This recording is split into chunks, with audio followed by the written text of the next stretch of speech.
Okay, so now we're in Job chapter 14. Job chapter 14. Man born of woman is of few days and turmoil filled. Man born of woman. We see this phrase through the scriptures, man born of a woman. In fact, Messiah used it when he was talking about John the Baptist, that there was not a greater man born of a woman than John the Baptist. And so but what it is speaking of is the fact that we are human, that we didn't hatch out of an egg. We're born as mammals, but our days are few. We're limited with our life. Our life we have a life expectancy. Our life has a place when it will end. Okay, and he's turmoil filled. We're filled with turmoil. We're filled with commotion is the word. So we're filled with commotion. So does that describe anybody here? Man born of woman is a few days and filled with commotion. Well, just think of the last hour. Just trying to get here, right?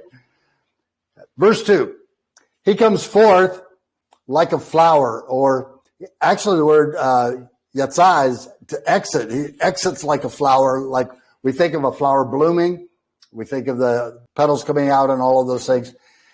He exits or comes forth like a flower and withers. The word withers actually isn't in our Hebrew text, but it conveys the idea that the translators want to give to us, which is, again, something that we see through the scriptures. Our life is like the grass, which is here for a little bit and then withers, dries up, and so forth. So there is a life expectancy there. We used to have poplar trees that would grow up real fast. If you wanted firewood real quick, you could plant poplar trees, but they had a life expectancy. They would go live so long and then they would just die. So we are that way as well. Our life is that way. We know that. We attend funerals. We know that we have a certain amount of days to live on this earth. Okay, so he flees like a shadow. Have you ever been have you ever noticed, clouds are going by and the shadow, the sun will be shining, then the clouds will come and there'll be the shadow, but it just kind of moves away. Okay, I think that's what he's picturing. Okay, so our life is like that shadow that's just moving by. So the shadow and does not continue, does not stand, does not stay. All right, so, and this is not news to us. We understand that. But what he wants us to do, by the way, Job, he's probably like around in his 80s or something like that.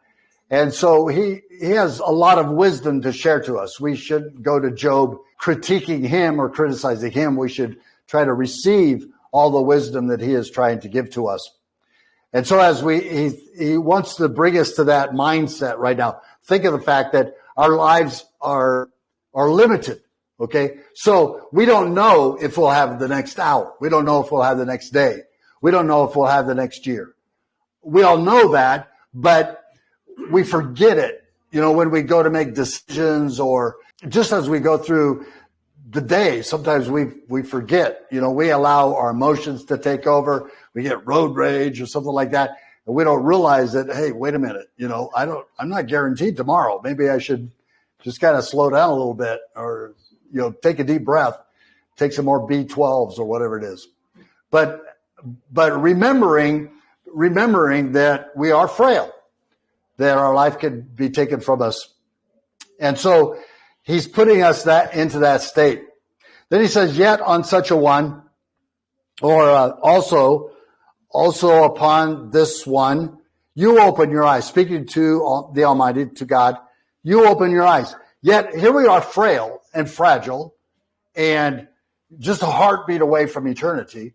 And yet he is looking at us. He is interested in us. He is wanting to see what we're all about. You open your eyes and you bring me, or you cause me to come to right ruling or justice with yourself. So God wants to have a relationship with us. Even though we're fragile, we're going to, we break easy. Still, God opens his eyes and he sees us, and he is doing whatever it takes, whatever he can do according to his own laws to bring us into a relationship with him and into justice with him. He doesn't want us to be on two different sides. He doesn't want us to be, one of us is on one side of the lake or river or sea, or the others on the other side. He wants to be together. He wants us to be together. That's why he wants you and I to be together. And that's why he established the meetings and the Sabbath meetings and these opportunities, the holy convocations, as we see in the scriptures, because he wants us to be together, and he wants us to be together with him. He opens his eyes, he looks at us, and he wants to do what he can according to his own laws to bring us into a place with him so we can have communication with him. In order to do that, then we need to be clean. And we see that in the scriptures. There we have the clean and the unclean. Way back in Job wasn't too far removed from Noah, but we see that when God said to Noah, I want you to bring the animals into the ark 2 by 2, but when it came to the clean animals, he wanted 7 of the clean animals and 2 of the other animals. And so even back in Noah's day, pre-Diluvian, we see that there was reference to the clean and the unclean. The clean has to do with morally clean, but also ceremonially clean. And so coming to that place where we can go into communication with God, he wants to provide a way for us to be clean. And we saw in the last chapter how that we can't come to God as hypocrites. He knows if we're just coming in and we're not sincere about our coming to him. And so he says, who brings, the wording here is interesting because we've seen this. It's been translated in our scriptures as if only, but it actually, the Hebrew is miyaten, which means who gives. Who gives? It's kind of like the kids, say, what's up with that? It took me a long time to learn that language. What's up with that? But it's like, who gives? Or ponder this, or what's the reason for this? Okay. And we see that phrase throughout the book of Job. Who gives? As it says, the clean out of the unclean? No way. No one. Lo had. No one. No one can bring the clean out of the unclean. What is that saying in the context? Saying in the context that we are human. God wants to have a relationship with us, but we cannot be clean of ourselves. He's going to have to provide a way for that to happen. Isn't that really what the whole scriptures is about? And so here we have Job, in his wisdom, has found this out. We see some new revelation, or it's not everything that we have because we have the New Testament, but we see revelation growing as we go through the book of Job, as God is revealing things to him. In verse 5, it says, since or if his days are decided, if there's a decision, if there's a deciding upon the number of days, the number of his months is with you, God, speaking to El Shaddai. And so he says, if the days are decided, the number of his months is with you, you have appointed his bounds. Now we look at that and we see that, like the scripture, it is appointed that a man wants to die. And I understand what people are saying, but I want to kind of tweak it a little bit. Sometimes we will say we have an appointment with death. That God knows the day that we're going to die. He knows when we're going to die. And no matter what we do, we're going to die on that day. I would like to challenge you to find the scriptures that teach that. I know that he knows everything, but there still are decisions that we can make. That's very fatalistic. What difference does it make how we live or what we do or how careless we are or how careful we are if we're going to die at a particular time anyway? Then what's the point? Let's just live and let live.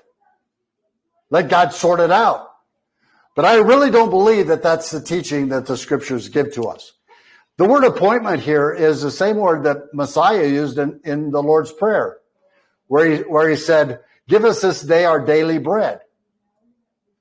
Chachar, and we see that this is like my appointment. Okay, this is what he's appointing out to us. All right. And so he says here, if his days if his days are decided, the number of his months, man's months, is with you, God, you have appointed his bounds. This is God has given us, and the word translated his bounds actually is asa, which means his work. You have appointed his work or his bounds, which he does not pass over. All he's saying here is that as we live our lives, we can only do what God gives us the ability to do. He gives us ability. He gives us the wisdom. He gives us the people in our lives that can help us and motivate us and teach us. And we don't do anything of ourselves.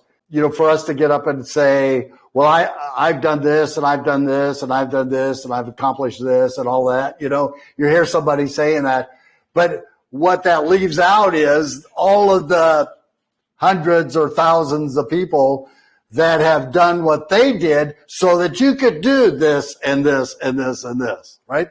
And so it is that God enables us. So anytime we look back and we see what we accomplished, we should be thankful to God because he appointed it. He appointed the work, and the word Passover means to aver, which means to cross over. You don't cross over. You can't do more. You are unable to do more than what God appoints to you, than what God gives you the ability to do. Now, we have decisions to make. God puts laws into place, and so he knows, he knows it's like a game, you have like football teams and you have the different scores, and the different games are scheduled and all of these things. And as you're working through the conference and all of that, and I don't know much about sports, but anyway, as you're working through, you have the process of elimination and all of those things. But the fact is that God sets up his laws and he gives us the opportunities, but we make decisions. And when we make a decision, then that puts us in that category. And we may make decisions that eliminates us from being able to do something else, but it gives us opportunity to do something else. And God knows all that. I'm not afraid of AI. I have a Father that's way bigger than AI. And he has all that knowledge. He knows that according to our decision, what's taking place, he knows what's going on and what the opportunities are, what the opportunities that may not be there anymore. And so he knows all that. So in that whole scope of knowledge, in his omniscience, he knows, okay? He knows, but it's not fatalism. We still have choices to make, and he wants us to make the right choices, and that's why he's revealed himself to us. So we cannot save ourselves. If our days are decided, the number of the months is with you, Father, then you have appointed your work, and we cannot pass over that. So he gives us that ability, and so we need to be thankful for that and trust in him and look forward to every day. God, we're looking forward to the opportunities that you're going to be giving us. we're looking forward to the strength and to the wisdom and to the protection and all of the things that it takes to be able to make it through the day. Then we can also blame God for the knee injuries and back injuries and all of that. Then he goes on and he says, look away from him. What he's saying is that you don't have to keep watching him. The word translated look away means to inspect, to gaze upon, to inspect. Look away from him and let him rest, or let him cease. Let him punch out. Till like a hired man, he enjoys his day. Like an employee, he comes to the end of the day, he enjoys his day. There's pleasure in his day. And so the picture here is that man does the work that God has given to him to do, and God looks at it and says, well done, thou good and faithful servant. And then he gets a pat on the back, and he's able to quit the work and punch the clock and go home and watch TV. Job didn't know anything about TV here, but the hired man can go home and rest. He's not employed 24 hours a day. He does the work that's assigned to him, and then when the boss says, well, looks like you've got everything done, then he can say, oh, great, now I can go home. You know, have you ever been behind a car that's going, you wonder why it's going 20 miles an hour under speed limit? You know, it's because they're going home. They're slowing down. They don't want to get there too fast. If they're going to work, it's pedal to the metal, right? So if you come up behind a car and why are you driving so slow? They're probably going home. So I don't know. Maybe their home life wasn't very good or something like that. But anyway, you always want to, it seems like we always, we kind of slow down. We say, well, I don't want to hurry this up. And that's the way we are. God looks at us and he sees what we've accomplished. He says, okay, you've done a great job, and now it's time to enjoy the rest of the day. In verse 7, for there is expectancy, or there is hope for a tree, if it is cut down or trimmed, that it does sprout again. There are going to be branches coming out, and that its tender branch, or the branches that produce the fruit, does not cease. So the harvesting part of the tree does not cease. It's expected of that, okay? Expectancy for the tree. Verse 8, though its roots grow old or age, though its roots age in the earth, and its stump dies in the ground, in the dirt. So the stalk of the stump dies in the dirt. At the scent of water, it buds. So the roots are able to find the water, and then the tree buds and brings forth the foliage, or what can be harvested like a plant. And so we see trees that do that. Cottonwood trees I don't know how many times we've cut this one cottonwood tree down. It's right underneath electric wires. So we try to keep it cut down. We'll cut it down to the ground, and it'll sprout back up. It's good for firewood.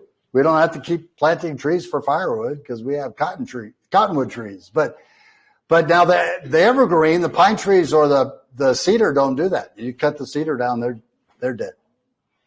But there are the trees, the fruit trees. I think fruit trees basically will grow up. They have I know the maple trees, they seem to do that.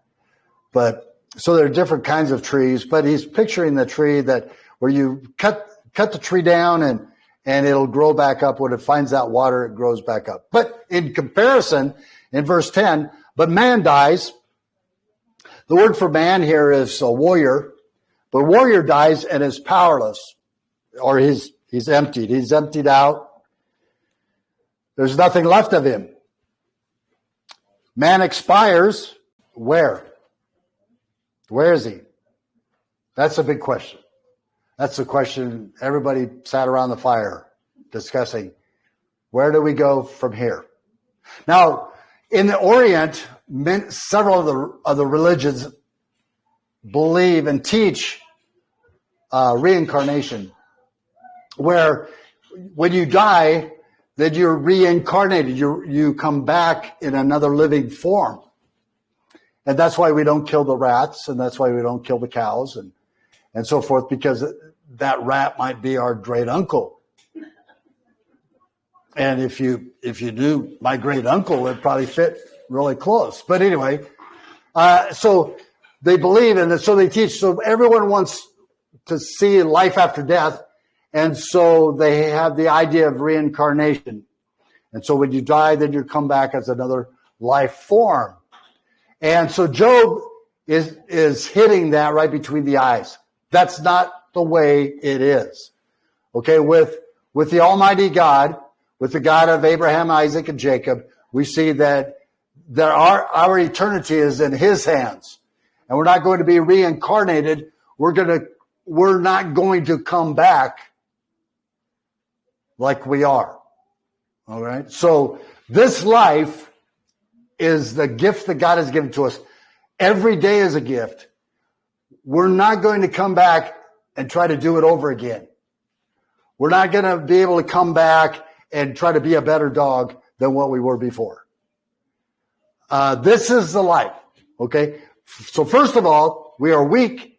Our days are numbered, and we're not going to come back as we are today to relive what we've already experienced. So this is what He's given to us. This is the opportunity that we have. Man dies, and the warrior dies, and what else can he do? Man expires, where is he? Verse 11, water disappears from the sea. Now, typically, if you're looking at the ocean or the Mediterranean Sea, you don't see it evaporating very much. But the word for sea could be a lake or any kind of body of water, actually. We have in the New Testament this called the Sea of Galilee, or the Lake Gennesaret is how it's labeled on your map. And so we would look at the Sea of Galilee, and it looks like a lake, but it's called the Sea of Galilee. Okay, so Yam is kind of a very general term there, a larger body of water. Okay, so water disappears from the sea. Where does that go? A river dries up and is parched. How does that happen? And he's using this as a picture in verse 12. He says, and man shall lie down and not rise till the heavens are no more. This is a Hebrew idiom. It just means forever. The heavens are no more. It's not a prophecy that the heavens are going to be taken away. We do see prophecy in the book of Revelation or Daniel. But as far as Job, probably this is basically a Hebrew idiom that he uses. So eternally or forever. They awake not. They're not going to awake, nor are aroused or be awakened. They're not going to awake, and they're not going to be awakened from their sleep. Ding, ding, ding, ding, ding, ding. Sleep. He's talking about death. He's talking about lying down and not rising again. Forever. They don't wake. They don't wake up. They're not awakened from their sleep. So now we see he's showing us that there is something beyond. Okay? He's showing us that, and Messiah was with his disciples, and he's talking about Lazarus. He says, he told his disciples that we need to go to Bethany. We need to go to see Lazarus because he's sleeping. And the disciple says, well, he's sick. He's sleeping. Doesn't he need to sleep? Why would we wake him up? He needs his rest. And then Messiah says, he's talking about his death. He died. But as we think of believers, as we think of our life continuing, that we as humans have an eternal soul, and so we we are just sleeping. When we die, then we are asleep.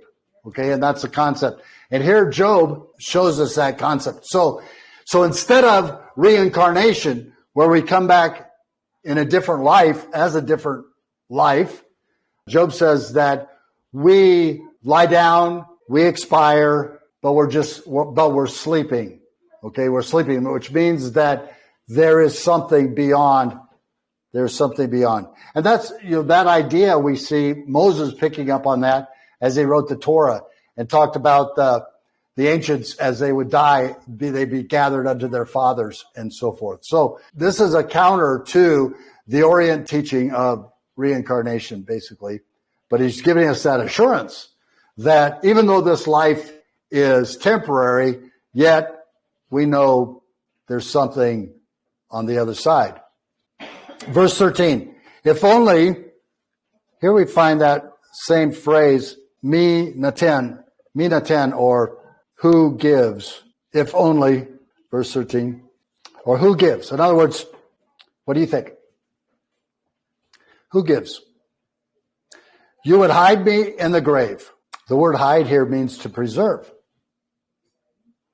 Now we know that in the grave we're eaten of worms, we decay, right? Even if we're mummified, we're not going to last forever. You would preserve me in the grave. Conceal me or hide me until your wrath turns away. All of us probably have, because all of us are older, but all of us probably have our own concept of death and how we're going to face death if we have the opportunity to face death. As we think about that for the believer, we see that it's not something that we try. We don't try to die, but we don't have to be afraid of death because we know that it's coming. But as we look at death, it's not the complete end of our existence, just the complete end of this life and the way we are in this life. And so as we look at what he's saying here is that the grave is going to be a place. The word grave here is Sheol, which means the pit that we're buried in, or the place of those who have died, the underworld. So as we look at this, he says, you hide me in the grave. You protect me in the grave. There are a lot of things going on in our lives today. Seems like a lot of things that are fragile. The environment. I read just the other day that we're all going to die of something. But we don't have to be afraid, because when this life is over, the commotion is over. I have to be careful, because I had one lady came to me after a message like this before and says, I've been really struggling with suicide and your message did not help me at all. But the fact is that we want to wait on God. But as we look at life after that, as we look at the grave, as we look at leaving this life, yes, it's a good life. Yes, it is a gift of God. Yes, we have the opportunities given to us by God. We'll have we'll have memories and all of those things. But the fact is that when we leave this life, we're leaving the commotion. We're leaving the disease. We're leaving the heartbreak. Others will continue after us. We don't have to worry about them. This life is over. We graduate. You hide me in the grave. You protect me in the grave. You hide me until your wrath turns away. Because the wrath of God is going to come upon this earth. The great judge has to bring judgment. There are so many things that are violating his holiness, so many things that people are promoting that go against his righteousness. Nations that have declared war on God. And so the judge of all the earth is going to bring judgment. We really don't want to be around for that. We're hoping that we'll go into our safe place, or at least be caught up before that wrath comes. And this is Job This is Job talking. This is not the Apostle Paul. This is Job. But the grave will conceal me. The grave will protect me. And then he says, set a time or make an appointment. And it's the same word there that we saw earlier as far as an appointment. Give me the opportunity. Provide for me. Make an appointment. Give me a spot. Give me a place. Okay? Make an appointment. Set a time and remember me. Zachar, remember me. Remember me. And so in death there's protection. In death there's concealment from the wrath of God. And there is a time set to provide life for us again. And remember me, he says. So we still will have that place with God. And as we look down here, we see the promise that God yearns for us. Verse 15. But coming back, he says in verse 14, if a man dies, okay, the word man here, gaver, which again means warrior. If the warrior dies, would he live again? Or actually, it's a participle. He says, if the living warrior dies. So it's like a title, okay? If the living warrior dies. Okay, so he's putting that, he wants us to think in that framework as he is the living warrior, okay? All the days of my struggle, of my battle, my warfare, the word struggle here, warfare, I wait. I'm patient. I endure. Until my change, which is the next regiment, the next fighters in line, until my change comes. And so he says, so all the days of my battle, all the days of my warfare, I endure until my replacement comes, until the company that is to replace me shows up. I keep on going. I don't quit. Even though I know that I'm protected in the grave, even though I know I have so much to look forward to in the next life, I'm a warrior. And I have a job to do, and I have a battle to fight, and I will endure no matter what. And this is Job talking with boils from the top of his head to the heel of his feet. And he says, I will endure until my replacement comes. Verse 15, you would call, God. You would call, and I will answer you. I will respond to you. You have yearned for the work you have desired. The word here means to pale or to desire. Desire is a good word. You have yearned for the work of your hands. So he's saying, I'm the work of God's hands. God has been doing a work in my life. He has brought situations. He's like the potter and the clay. He's molded me. We are a product of our experiences. We are sum total of our experiences. God has been working with us from the very beginning. He puts things in our lives. He takes things away from us. Whatever it is, however God is going to be doing it.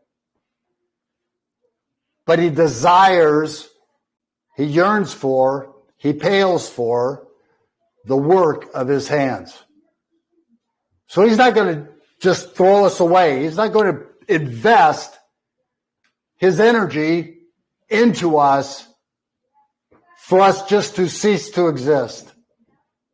He has a plan for our lives. There is a hereafter. In verse 16, for now, you record my steps, you count my steps. And then he says, do you not watch over my sin, or do not watch over my sin? Do not guard over my sin. Do not guard my sin. You count my steps, you record my steps. do not guard my sin. And then he goes on, verse 17, he says, my transgression or my mistakes are sealed up in a bag, in a package. They're sealed up. Back in the day, they carried their money many times. They would carry packages of money. That money was counted and put into a package. The package was sealed, just like it would have a lock on it. Okay, it could never be opened. That package would be sealed, and on the package would be written the amount of silver that was in that package, or amount of whatever precious whatever that was in that package. And that package would never be opened. That package could be traded. That package could be traded for generations. Nobody opened it. That what was on that package and the fact that it was sealed was worth whatever it was to the merchants, to the consumers. And they would use that package to trade. So that package would never be opened. That seal would never be broken. And he says, my transgression is sealed up in a bag. Isn't that something? It's sealed up. I know that I've made mistakes. I know that I've violated the Almighty's holiness. And I'm sorry for it. It has, anything that I've done in that regard has brought pain. But knowing that it's sealed up, that package will never be opened. My transgression is sealed up in a bag, and you cover over my evil, my crookedness. Then he uses the illustration of a falling mountain. Just natural disasters, erosion, and so forth. He says, but falling mountain crumbles away.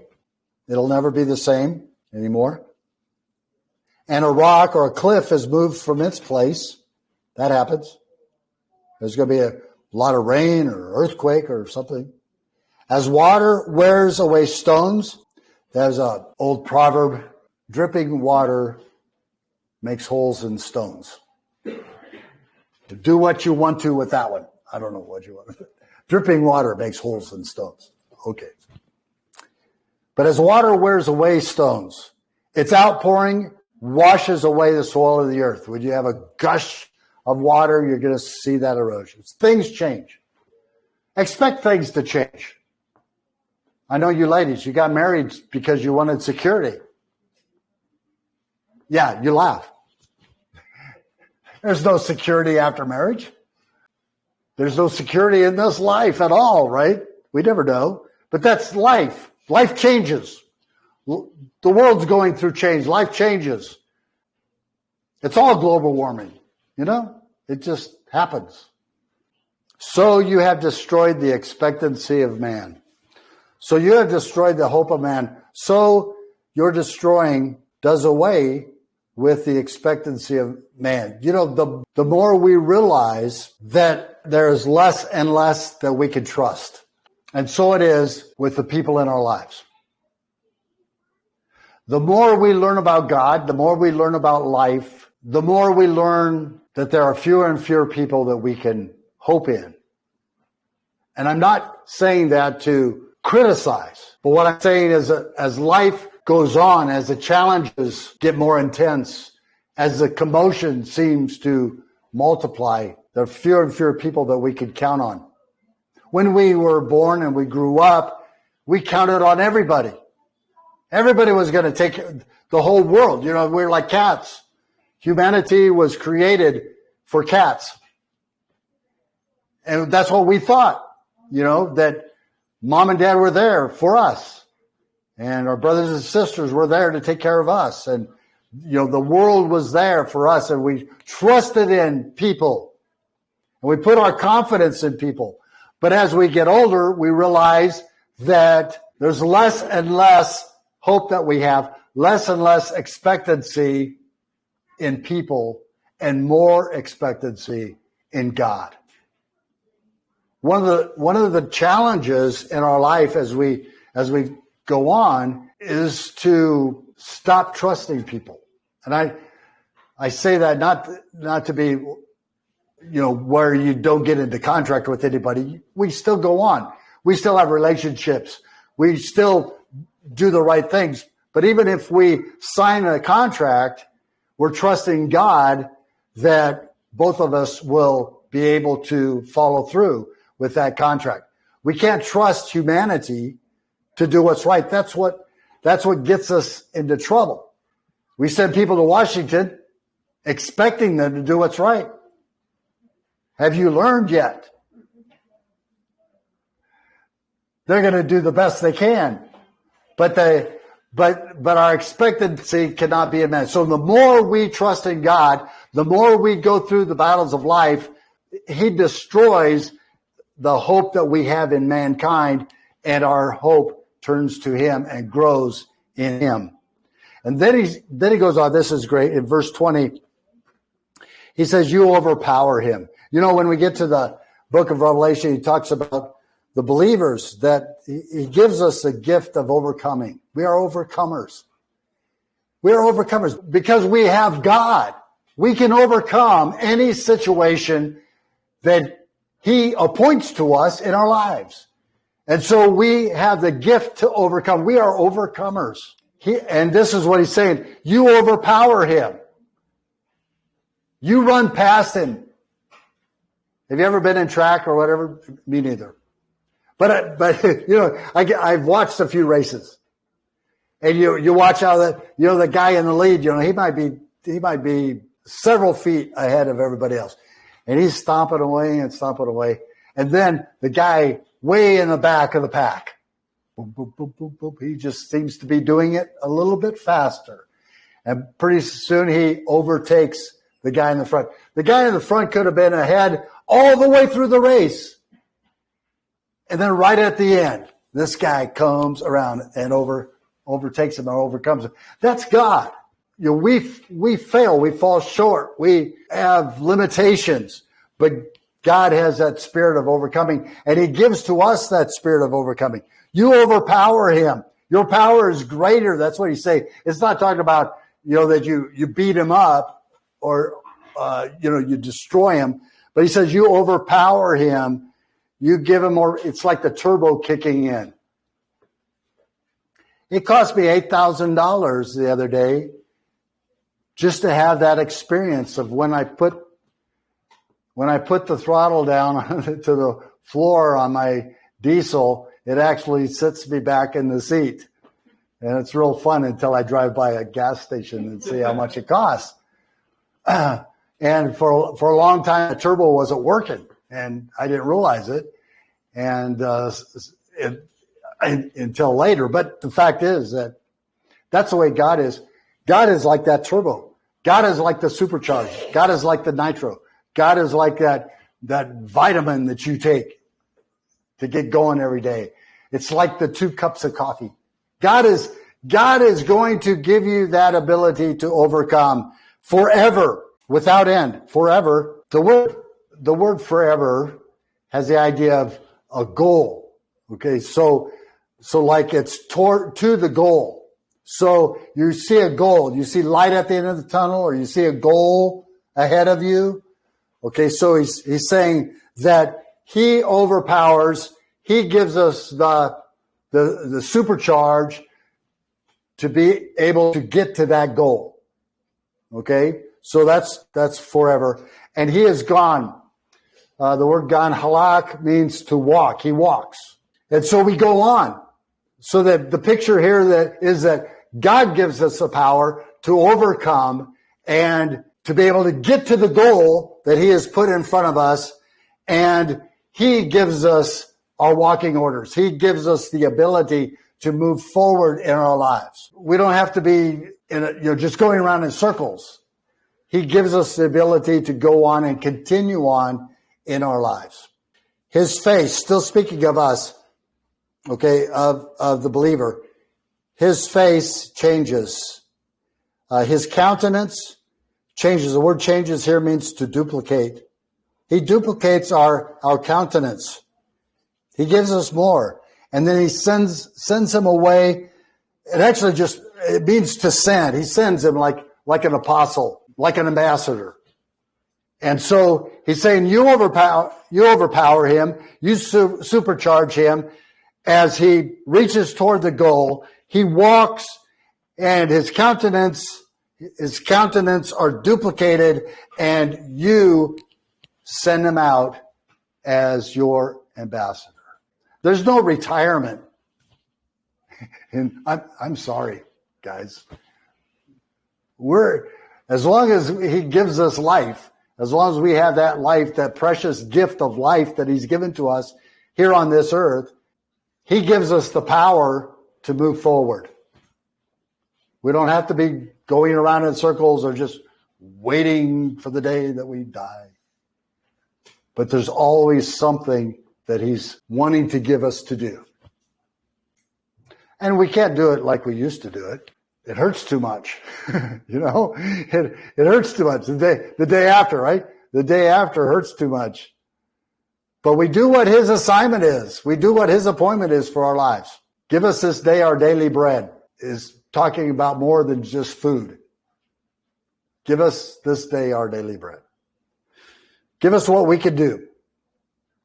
Give us what we can accomplish. Let it be ours.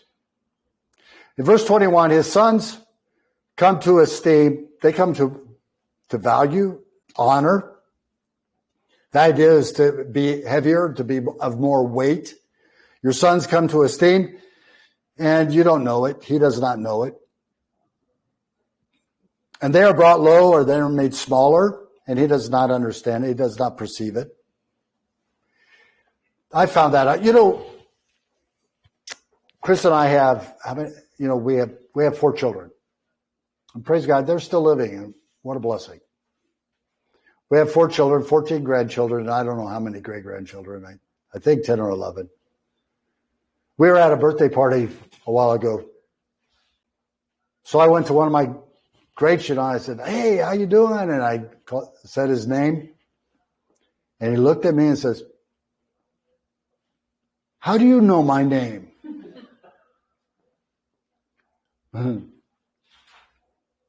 That's the way it goes.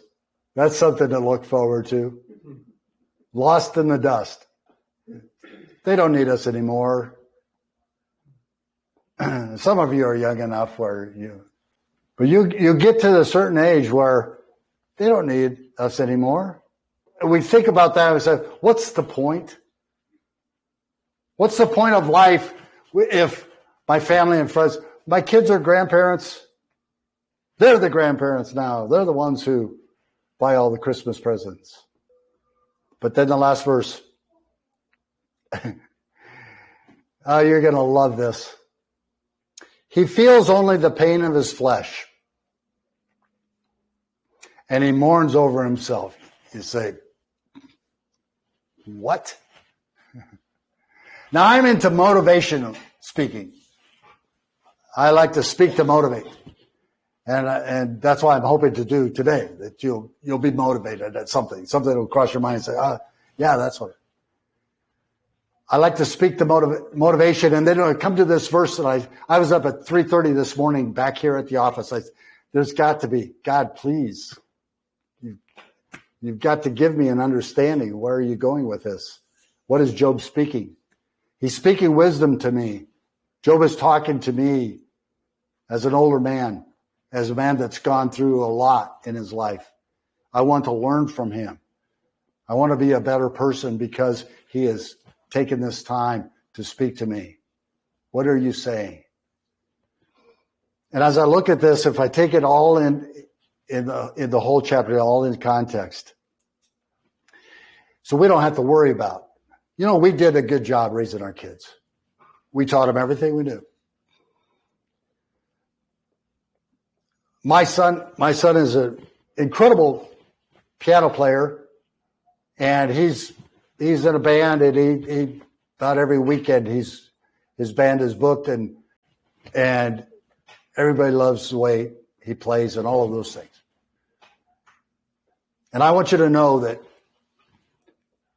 as he plays, I want you to understand, if you ever hear him, if you ever have a chance to hear him, understand that I taught him everything that I know about playing the piano.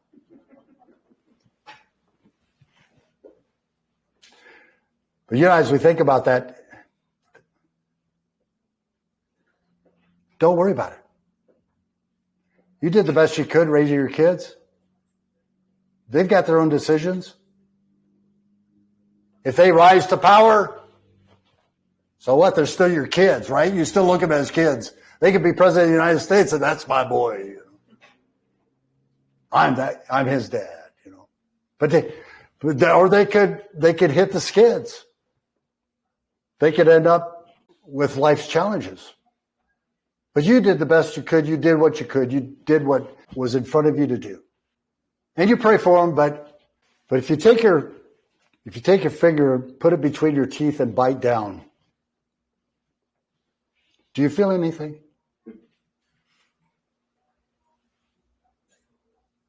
Do you ever hear of something happening and your heart is broken?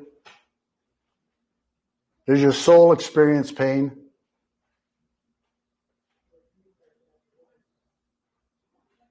But guess what? You're still alive.